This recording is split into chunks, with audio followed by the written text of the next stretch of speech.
Hey, howdy, and welcome all to the Big and Bright Podcast. My name is Nick. This here next to me is James. Howdy. Friends, we got a lot to talk about today. Texas is, we got some issues. We also have some good things to talk about. Yeah. Depends on who you are, right? Yeah. James and I don't really agree on a whole Anything. lot. I don't know if you noticed that on this show. James and I have several disagreements. We're going to hash out some of those today.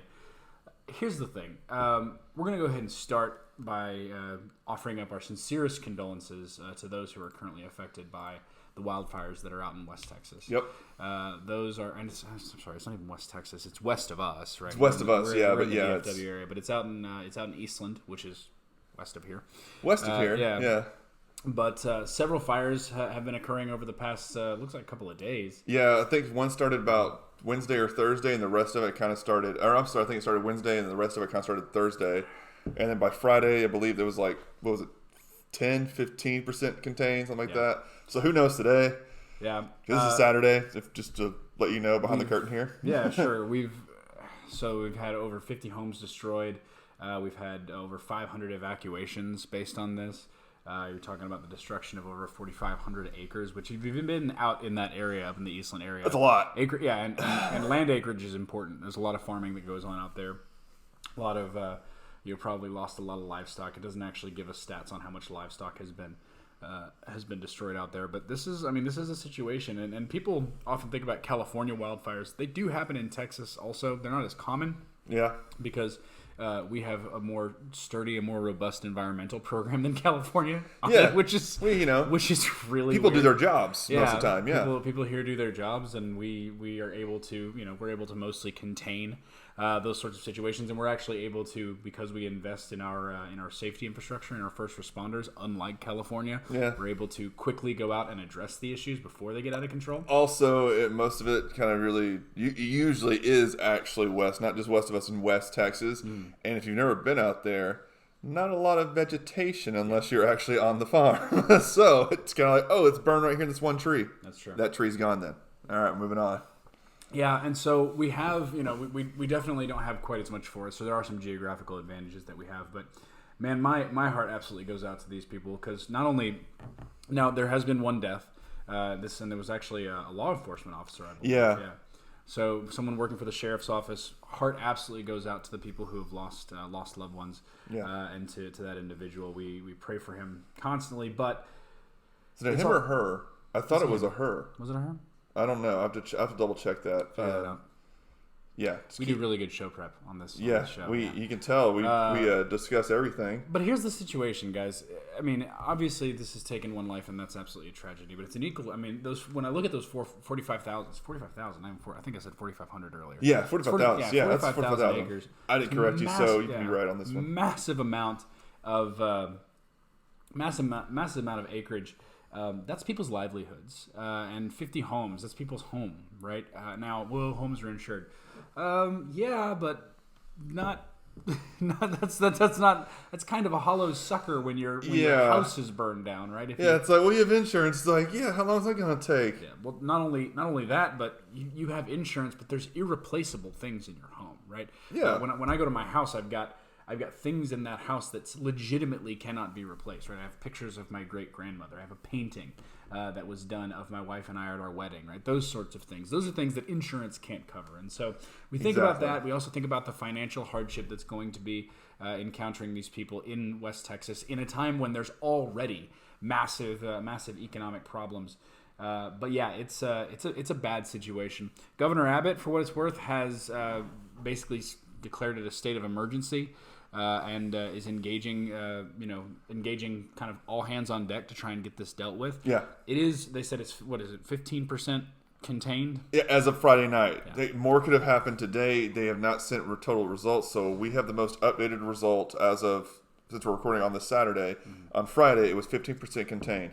And as I said earlier, we weren't sure. It is actually Sergeant Barbara Finley. So it was a female. She was of the Eastland County Sheriff's Office, and she was evacuating residents in the town of Carbon when she drove to check on an elderly neighbor, and the vehicle ran off the road. It was engulfed in flames almost immediately. She was a 20-year sheriff's veteran. Nick and I, we weren't sure about that, so apologies if we got it wrong initially, but this is who the woman is. Thoughts and prayers go out to her family. Obviously, it's a horrible situation. And obviously, this woman died doing her duty. Like, she was doing exactly what she was supposed to do. And sometimes it has consequences that the greater good outweigh your own good. Yep. And so, very much respect for her. I believe that, Abbott ordered the flags in Eastland County to be at half-mast for this woman. And also gave their family a flag that has been flown over the Capitol out of respect for this woman who laid down her life to help others. Awesome. Next time you hear the words defund the police, remember Barbara Finley.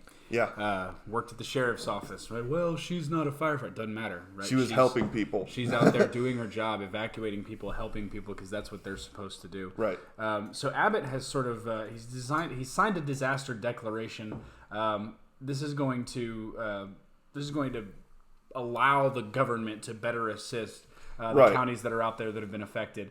It's a sensible declaration. Exactly what that does, right? So we're fighting the fires. Obviously, we're mobile, but I mean that's the thing is I don't think you need a declaration of emergency to mobilize firefighters to a wildfire. You do, because you're basically saying all these protocols you have to do to typically allow people to go outside their jurisdiction because that's your job. Yeah. You're allowing that to be like, no, if you get the approval in this one form, you can go now instead of having 3 or 4. That's basically what it's allowing. Yeah. You allow basically it to mainline straight to it instead of having to go through the typical red tape, which is there for reasons like, well, why am I going to leave my county? I have to serve my county with there's a fire here. Mm-hmm.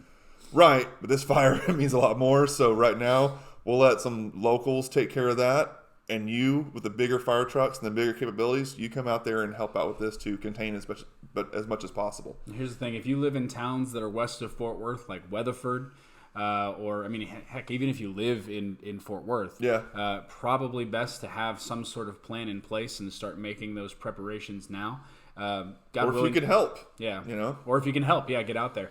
God willing, you won't need that, but, I mean, fire is at this point only 15% contained. And the winds they're supposed to be, according to the article that I read this morning about it, the winds have subsided and are expected to subside a lot today as we're recording this. However, Sunday, the winds come back. So if they have it contained and the winds take it back up even more, well, they're back to the exact same place because you can't stop Mother Nature on certain instances. Other things you got to think about if you have children with respiratory issues or asthma or something like that, those people probably need to be evacuated. You're probably going to want to go stay with somebody that you know it's a little bit further east. Yeah. I mean, here's the thing. We're pretty far east, and I hate to feel like this is what I'm about to say is going to sound really heartless. But it's just bear with me, okay? I feel safe where we are, right? Because we live sort of on the eastern portion of the DFW Metroplex, and by the time it would potentially get to somebody like me, you'd be talking about major cities that would be... Yeah, you had major breakdowns. Because you're taking down a whole major city. That's never going to happen, at least not willingly, no. The fact is that wouldn't happen, right? I mean, at that point, it's like get the state guard involved, like mobilize everything. If it somehow got here, they're like, nope, we have way too much money. Because if you don't know, Dallas only exists because of banks. Mm-hmm. And you can say what you want to. A state does not want to give up its banks. So it'll protect it heavily. Yeah. And so... You know, I don't feel concerned, but I mean, if you're in Weatherford, there might be reasons you might want to have concern, some concern, right? Yeah. If you're like you said, especially if respiratory, because it's in the air. Yeah, for sure. So there's nothing you can do about it. You can't untake it from the air. If you're in some of these smaller towns like Roscoe that are a little bit further out that way, like I said, you should probably have some of those things moving forward. That being said, sensible document signed by Governor Abbott, right? Because this is what emergency powers are for. And I do like the immediate show of respect for this person's family. Sergeant, was it Sergeant Finley? Finley, yeah, Barbara Finley. He showed her family ultimate respect. This can't undo anything, but he made the flags half-mast. That way, if someone asks, like, why is it half-mast? Because one of our citizens passed away saving other citizens. And so it's an amazing time to actually discuss that with someone. That's just, I just think it's a really good thing that he did that. I'm sorry you heard that ding. That was from my laptop. It's all good. But it is what it is now. For those of us who are watching this, or those of us who are our subscribers, join us absolutely in praying for Barbara Finley and her family. They're going to need those prayers, and do keep her in your thoughts. keep her in your mind. And also pray that this gets resolved, because, like I said, the further west this goes, that's more. And I don't like to use the word money, but that's more people's livelihoods, right? Yeah, that's more. Well, I mean, it is about money because money is not the ultimate worry when it comes to life and death situations.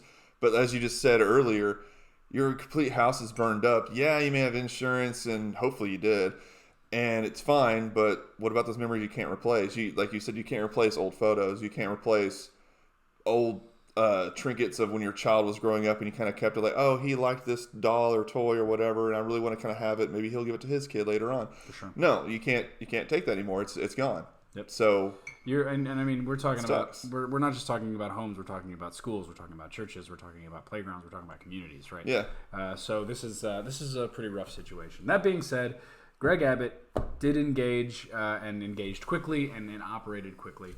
And that all leads to the fact that I think, you know what, Greg Abbott's a pretty solid governor. And I think we should respect in this instance, he is a very competent and necessary acting governor. James, you don't think Greg Abbott's a good governor? I think he has some questionable things. Mainly, there's one that seemed to get forgotten.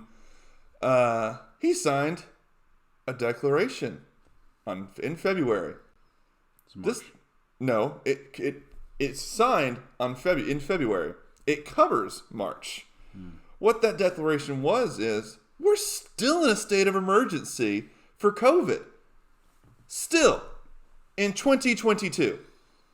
Now, it's kind of odd considering you've been one of the second place proponents when it comes to any kind of COVID measure because you're just following Mr. Ron DeSantis' actions. But you've gotten rid of face masks for businesses and government, a forced vaccine for businesses and government, and then you've also, and it's kind of still in the courts, about not allowing mask mandates for schools.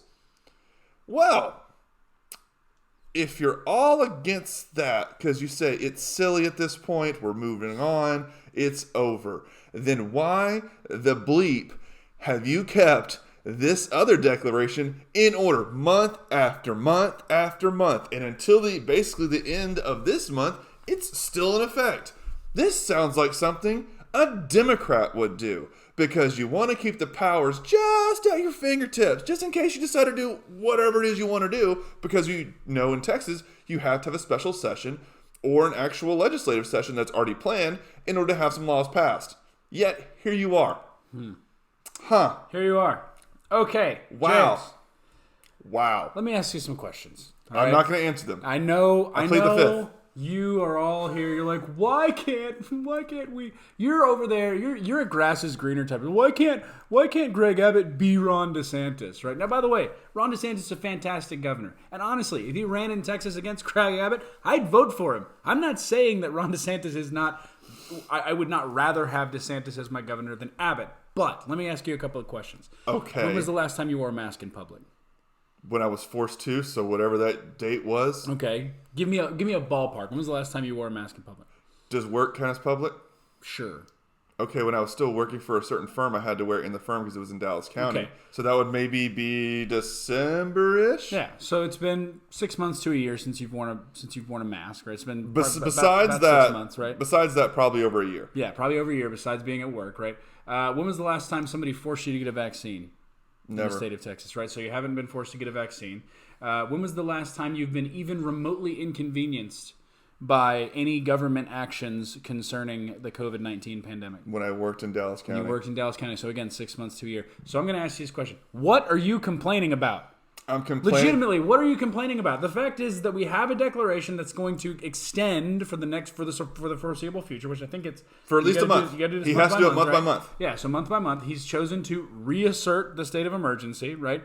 The fact is, it's not affecting your life in any way. What are you complaining about? I mean, you could be in New York where they're still trying to open certain businesses, or in Los Angeles County or something like that. Oh, never be caught dead in that place. That's true, right? But here's the reality: is like so he's got this state up, he's got the state of emergency up, but he hasn't done anything with it. What you're working in the hypothetical here, man. You're only angry in the hypothetical at this point. No. It's not hypothetical. He has an order in place. He does have an order in place. He's allowing himself the ability to do whatever he wants to instead of having to go through the simple red tape, which I'm not a huge fan of entirely, but it protects us from having a dictator governor. Why do you get to be a dictator? Okay. That's my issue. You're letting yourself, by granting it yourself, to be a dictator. He's the governor. We had established emergency powers. He's the governor. It's at when his it was still affecting us. It's at his discretion when that's in the Texas Constitution. It's at his discretion when he wants to give up that emergency power. And yet, all of your actions, especially connected to Paxton's actions, show it's over. Then why do you keep signing it? You're talking out of both sides of your mouth. We don't know what's going to happen. Right? Here's the thing. This is where, and I'm not going to. Then you go through it all over again. I'm not going to speak for Greg Abbott. Okay, I'm not going to speak for Greg Abbott. But I do understand the way the political mind works. And here's the thing: Greg Abbott knows that there is not a large possibility, but there is a possibility that something related to COVID could spike. Maybe a new impossible variant that could, turn us all into zombies or something. Whatever, right? Something could happen. Okay, and he knows. Well, let me ask this question, James.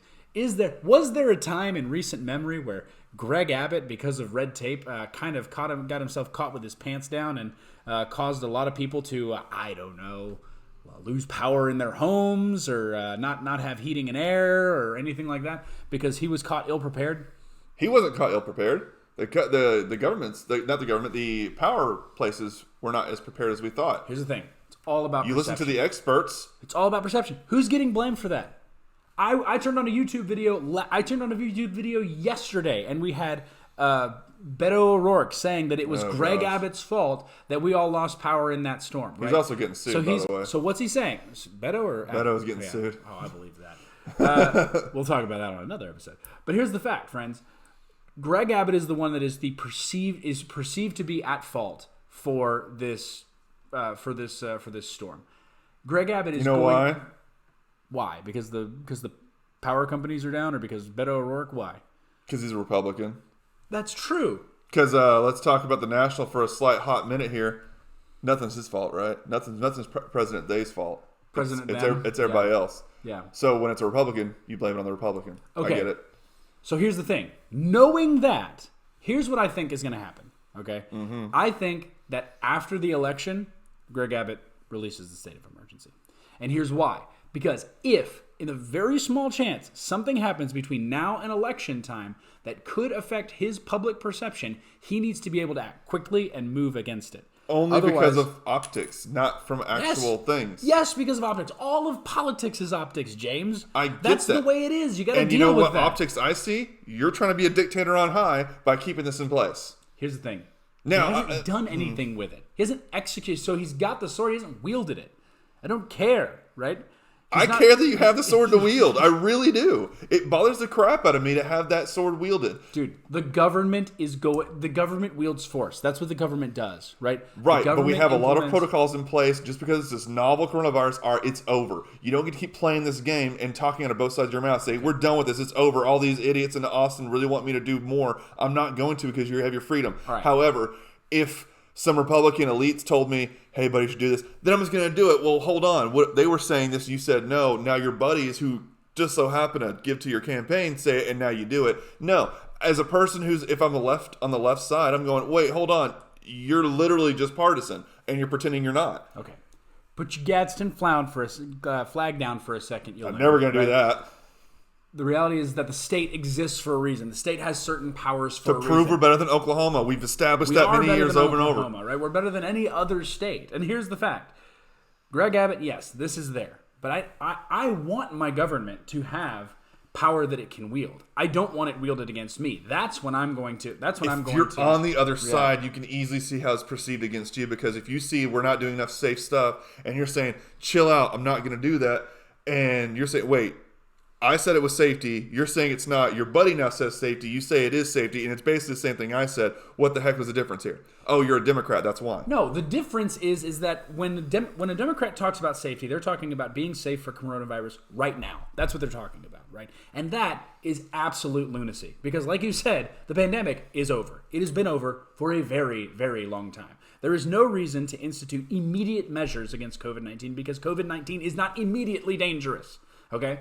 But if you're going to keep yourself prepared, right, for something that could potentially happen in the future, right? And we do not know that there's not going to be something later that comes along. I doubt it, and I imagine that Greg Abbott doubts it as well. But he needs to make sure that that is in effect so that if that happens, he doesn't get caught with his pants down and we don't lose 10,000 people overnight, right?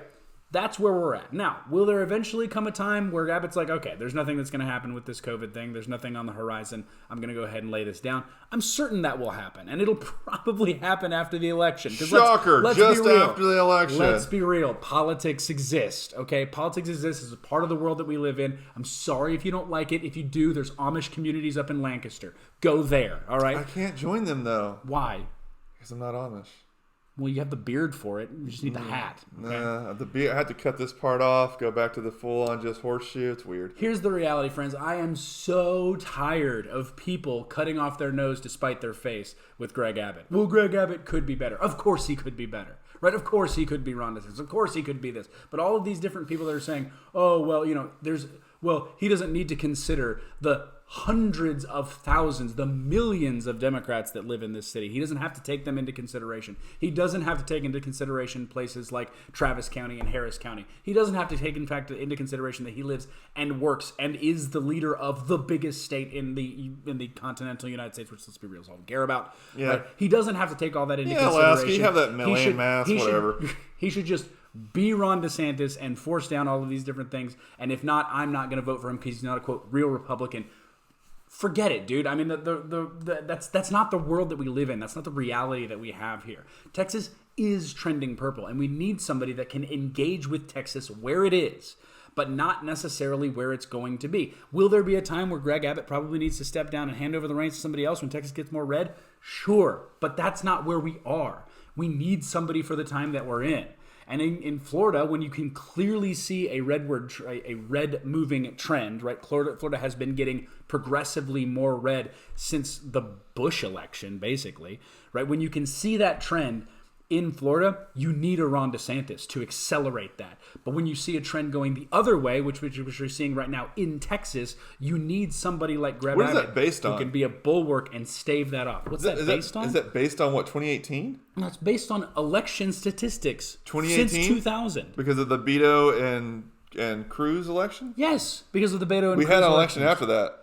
And it went pretty solid red. It did go solid red, right? But we're looking and at the usual parts that we all know are blue stayed blue. We are looking at aggregate trends since the turn of the century. I think we're a lot more red, and I mean, especially with President They helping people to say, you know what, everybody's am mad.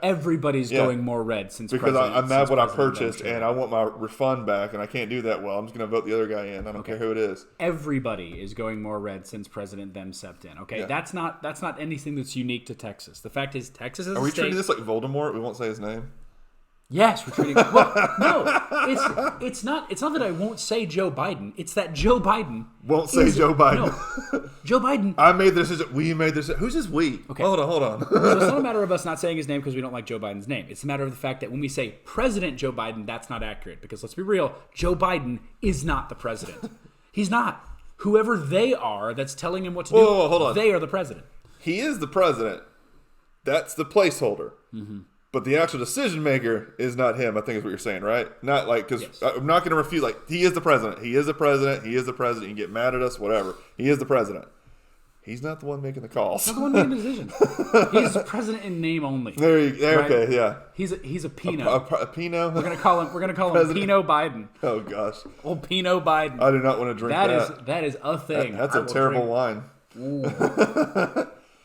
Good old Pino Biden. Okay, I get what you're saying. I disagree entirely, but I get what you're saying. I still don't like that you have the ability. However, I will at least temper my disagreements with Abbott here on, well, he won the primary. Meaning it's him versus Beto. As it has been most the whole time. I voted for Alan West. I think Alan West would be better. But it doesn't matter. He lost the primary. He did. So when it comes to who between your binary choice here, you're going to have to go with Abbott because Beto's terrible. So I'm still going to go with Abbott. It's just that it's because you're not Beto. That's it. Because it's basically the swap of 2020's election. A lot of people did not vote for Biden. They voted against Trump. Mm-hmm. I'm not voting for Abbott. I'm voting against Beto. Well, that's my reality is this. Obviously, when it comes to how you vote, that's one thing, right? Because like I said, in the primary, I didn't vote for Abbott. I voted for Alan West, and I'll happily say that, right? But when it comes to so politics is more than just the nuts and bolts mechanics of what happens at the voting booth, right? It's also things like optics. It's also things like support, perceived support. Those sorts of things really matter in the political sphere. And when we have people like you who go onto social media and just do nothing but moan about Greg Abbott and how Greg Abbott's an actual Democrat. This what this reminds me of. Facts don't help out your case. This Nick. reminds me of the reason that this is the reason, friends, that Raphael Warnock is currently serving in the Senate as a Georgia senator. Right? Georgia and Trump didn't help his case by saying don't trust the elections.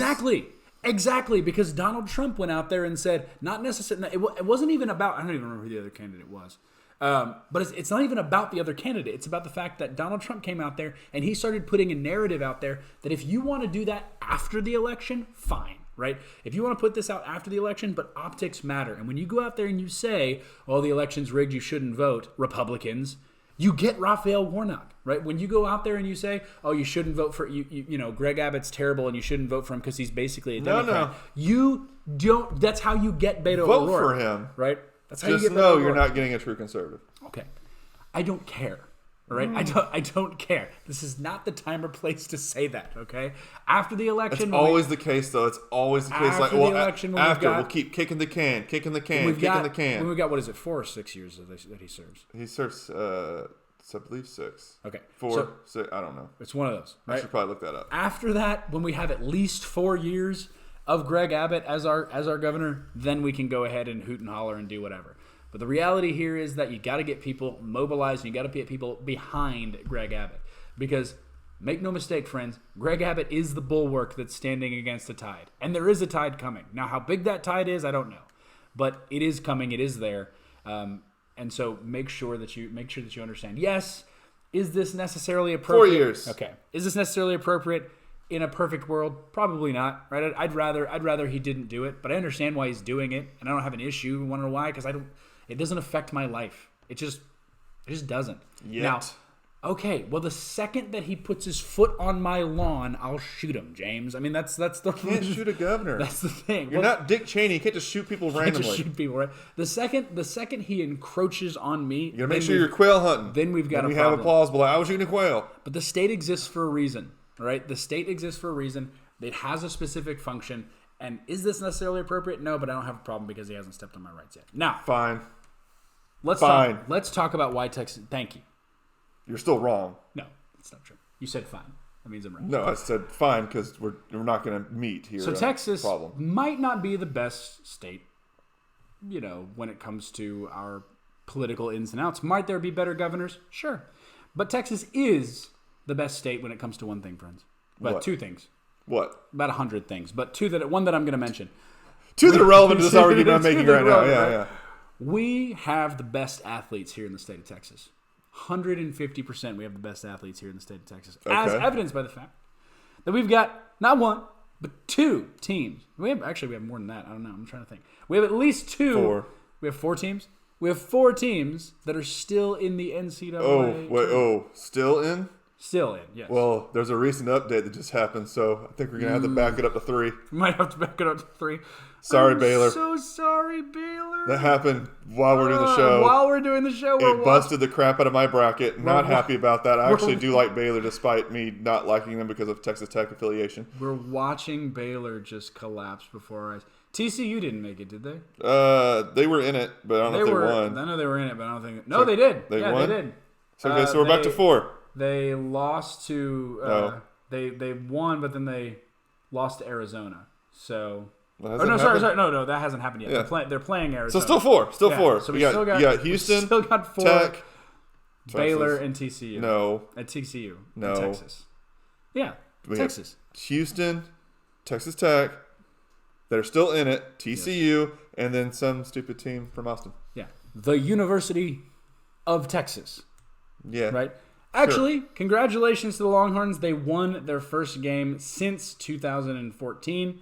They won their first NCAA tournament game since 2014. Congratulations to you. I'm not aware. Imagine how hard that was. I don't think there's any other team right now I don't think there's any other state right now that has more active participants in the NCAA tournament.